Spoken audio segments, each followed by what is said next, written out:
had a problem, and I've been trying to help him solve it. You see, we've both got an awful lot in common. Neither of us goes home much. I ran away from 5 schools, he ran away from 4, and never anywhere really to run to. I don't want to sound like a voice for morality. It makes him angry and you angry, but there are some things. What things? Not gold, perhaps, but still precious.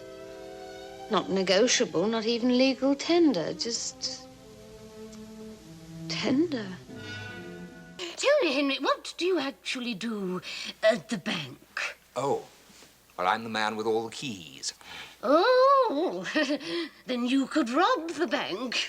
Yes, of course. But I wouldn't. Oh, but if you were desperate for money, a great deal of money? Aunt Augusta, one just doesn't. Why not? It's whether we grow as people or just go on as we've always gone on. Come on, be sharp. Joyce. Our marriage is in a corner. I want to pull down the walls. I want us to be free. Kill it. She's my friend. Kill her! Kill your friend. My love doth so approve him, that even his stubbornness, his checks and frowns, prithee unpin me, have grace and favour in them. And I've laid those sheets you bade me on the bed. All's well. Good faith. How foolish are our minds. If I do die before thee, prithee shroud me in one of those same sheets. You think I'm a drunkard. You do, but it's not true. It's not true. I hardly ever touch it. That's why it make you a good wife, Jim. Really, I would. I'd be a help to you. I don't care what you were. I don't care. I don't care. The whole world knows that you're a man of enormous discretion and gallantry. A man not only privy to the secrets of kings and prime ministers, but also a man who would never willingly stand by and see a lady in trouble without rushing to her aid. I appeal to you now as just such a frail woman in need of help. In fact, I throw myself on your mercy. Couldn't we make this a private investigation? You know how peculiar people can be about a spot of murder. The scandal of a famous stage star being murdered here would ruin my hotel. And she never went back to Weybridge? Her friend had to return without her. She remained at Monteriano. And did she really? In the church at Monteriano, a youth, 10 years younger than herself. Eleanor, you are a formidable woman. You could keep this going. Could I? Even if I wanted to know. I feel I am a relic, and I have misplaced my tambourine. Rather a mixed bunch. Mr. Weissman's very odd. Apparently, he produces motion pictures, the Charlie Chan mysteries. Or does he direct them? I never know the difference. Really? I enjoy those, my lady. Yet, Mary, I suppose it's fun having a film star staying. There's always so little to talk about after the first flush of recognition. Why has Freddie Nesbitt brought that awful common little wife of his? Especially the wisteria. That tree was your father's pride and joy. May he rest in pieces. Oh, how you remind me of him. All I wanted to say was good luck. Thanks, Mum. Welcome to Hogwarts. Now, in a few moments, you will pass through these doors and join your classmates. But before you can take your seats, you must be sorted into your houses. They are Gryffindor, Hufflepuff, Ravenclaw, and Slytherin. Now, while you're here, your house will be like your family. Your triumphs will earn you points. Any rule breaking, and you will lose points. At the end of the year, the house with the most points is awarded the House Cup. My nature demands that if I can be of assistance in matters of the heart, I must be. I'm thinking only of you, Morris. I rack my brains trying to think of ways to help you.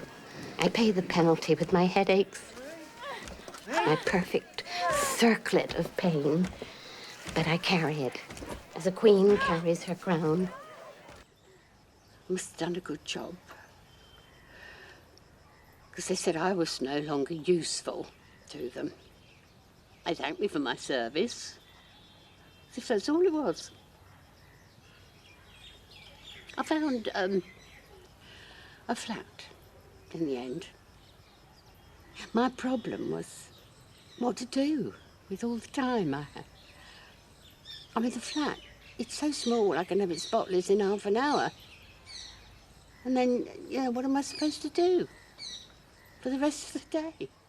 Are you saying he's justified in stealing my possessions? Or do you not believe he took them? I'm saying you put too much importance on material objects and not enough on justice. Oh, really? I wonder you don't just set fire to the Abbey and dance round it, painted with woad and howling. There is no test on earth greater than the one you have been put to. I do not speak much of the heart, since it's seldom helpful to do so. But I know well enough the pain when it is broken. Why did we come, Sydney? Because it's free, darling. Glenda Jackson never comes. She's nominated every goddamn year. We could have stayed in London and waited for a telephone call. David Niven could have accepted for me. He'd have been bright and witty, and no one would have noticed my hump. Use it, sweetheart. People will pity you for your deformity, and you're sure to win. I am a teacher. I am a teacher first, last, always. Do you imagine that for one instant I will let that be taken from me without a fight? I have dedicated, sacrificed my life to this profession, and I will not stand by like an inky little slacker and watch you rob me of it. And for what? For what reason? For jealousy? Because I have the gift of claiming girls for my own. It is true, I am a strong influence on my girls. I am proud of it. I influence them to be aware of all the possibilities of life, of beauty, honour, courage. I do not, Miss Mackay, influence them to look for slime where it does not exist. I need the other end. Well, that's half a mile away. But I'm in dire need of assistance. I'm a sick woman. Dying, possibly. I'm just looking for a last resting place, somewhere to lay my head. I asked him to watch over me tonight. What do you want to be going to Lourdes for, anyway? I've always wanted to go there. All my life. And look, I'm running out of chances. We can turn to the human things. The beauty, the real things. Isn't love a real thing? Well, of course it is. Between us, isn't it real? I'm shameless, but I'll say it.